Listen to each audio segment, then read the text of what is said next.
Assalamualaikum warahmatullahi wabarakatuh. Perkenalkan, nama saya Nabila Pasha dari Prodi Manajemen.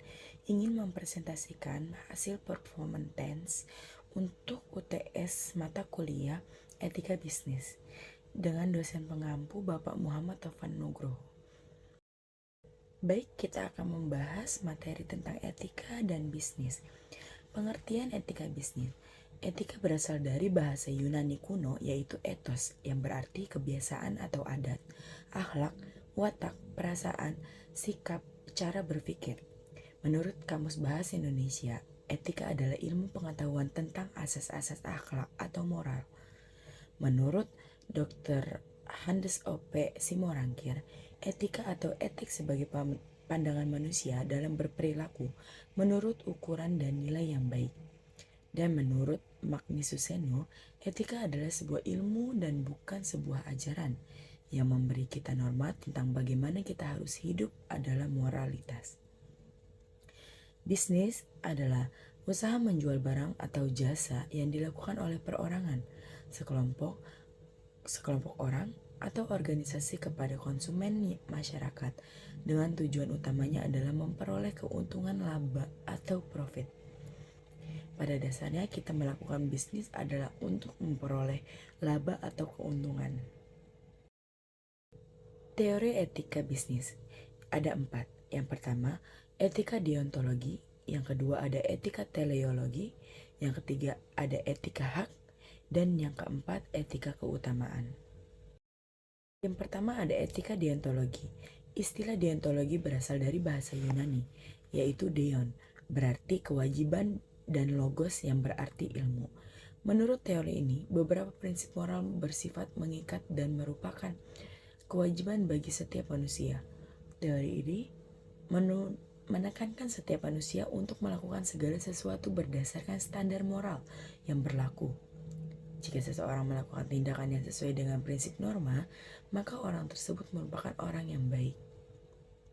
Dalam konteks bisnis, teori ini menganggap bahwa setiap pelaku bisnis berkewajiban untuk melakukan kegiatan bisnisnya sesuai dengan norma masyarakat. Beberapa tindakan yang harus dilakukan adalah berbisnis dengan jujur dan memperlakukan pelanggan dengan baik. Yang kedua adalah etika teleologi.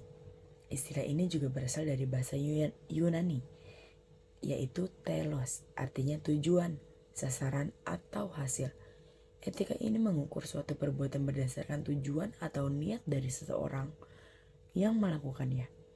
Dalam bisnis, semua pelaku bisnis perlu memiliki tujuan yang baik bagi dirinya dan orang di sekitarnya. Tujuannya adalah mampu menyejahterakan diri sendiri maupun orang di sekitar. Yang ketiga, ada etika hak.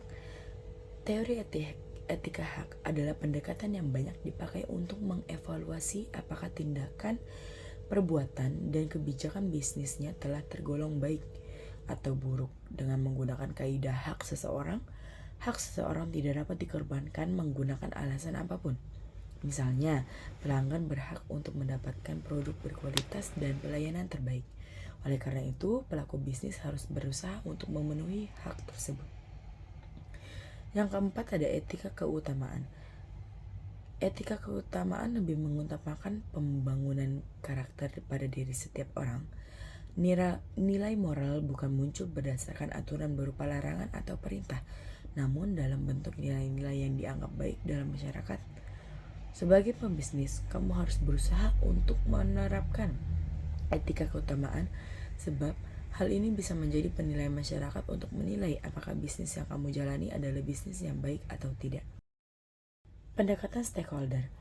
Pada pendekatan stakeholder ini berasal dari pada prinsip minimal yang telah disebut, yaitu tidak merugikan hak dan kepentingan manapun dalam suatu kegiatan bisnis.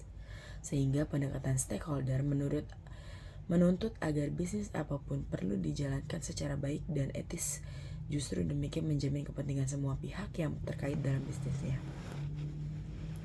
Pendekatan ini memetakan hubungan-hubungan yang terjalin dalam kegiatan bisnis pada umumnya untuk memperlihatkan siapa saja yang mempunyai kepentingan terkait dan terlibat dalam kegiatan bisnis pada umumnya.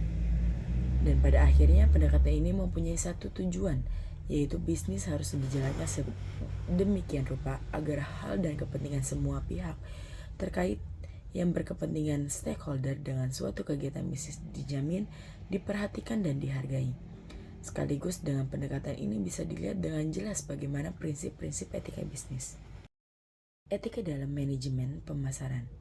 Kewajiban yang mematuhi kewajiban untuk memberikan suatu produk dengan karakteristik persis seperti yang dinyatakan perusahaan, yang mendorong konsumen untuk membuat kontrak dengan sukarela dan yang membentuk pemahaman konsumen tentang apa yang disetujui akan dibelinya. Kewajiban untuk mengungkapkan itu yaitu penjual berkewajiban memberikan semua fakta pada konsumen tentang produk tersebut yang dianggap berpengaruh kepada keputusan konsumen untuk membeli. Kewajiban untuk tidak memberikan gambaran yang salah. Yang dimaksud di sini yaitu pelanggan harus menggambarkan produk yang ia tawarkan dengan benar. Ia harus membangun pemahaman yang sama tentang barang yang ia tawarkan. Dipikirkan konsumen sebagaimana barang tersebut adanya. Kewajiban untuk tidak memaksa. Yang dimaksud di sini adalah berkewajiban untuk tidak memanfaatkan keadaan emosional untuk mungkin mendorong pembeli untuk bertindak secara irasional dan bertentangan dengan kepentingannya. Tidak memanfaatkan ketidaktahuan, ketidakdewasaan, kebodohan atau faktor lain yang mengurangi atau menghapus kemampuan pembeli untuk menetapkan pilihan secara bebas.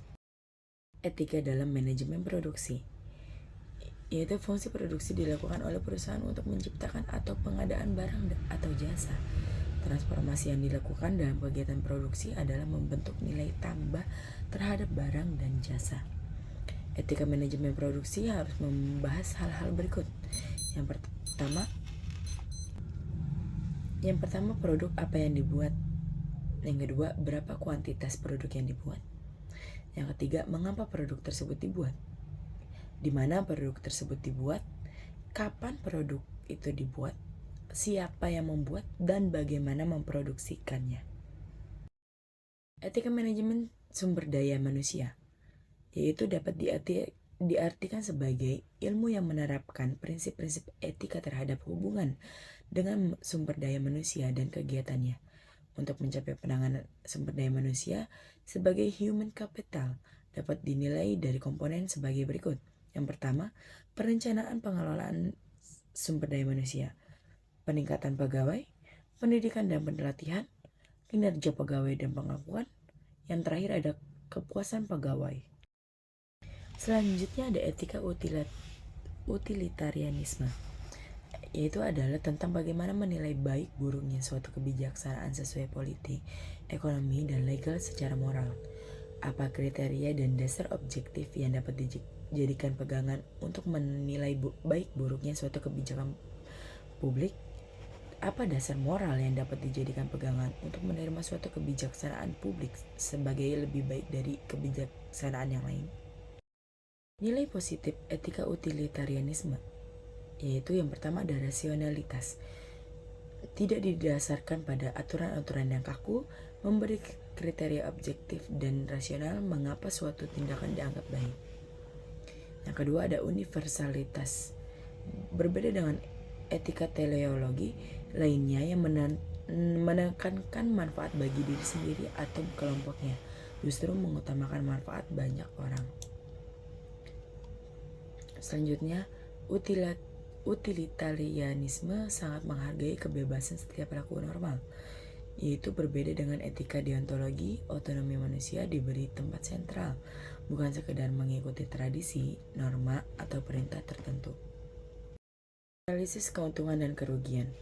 Hal-hal penting apabila analisis keuntungan dan kerugian ditempatkan dalam kerangka etika bisnis. Yang pertama yaitu cost and benefit, harus memperhatikan keuntungan dan kerugian banyak pihak atau stakeholder.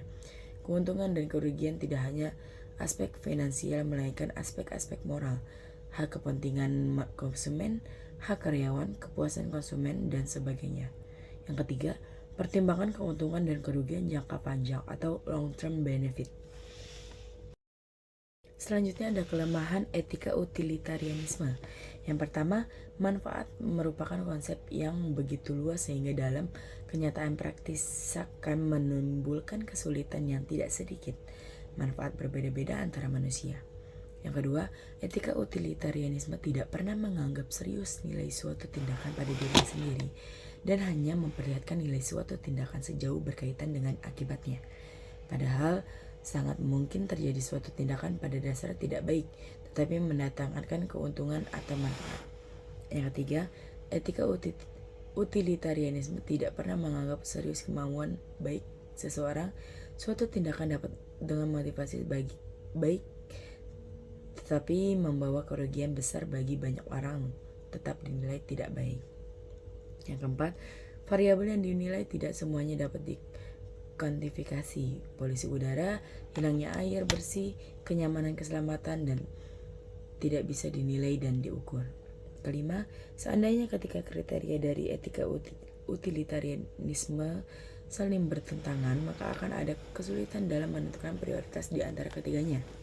Dan yang keenam, etika utilitarianisme membenarkan hak kelompok minoritas tertentu dikorbankan demi kepentingan mayoritas.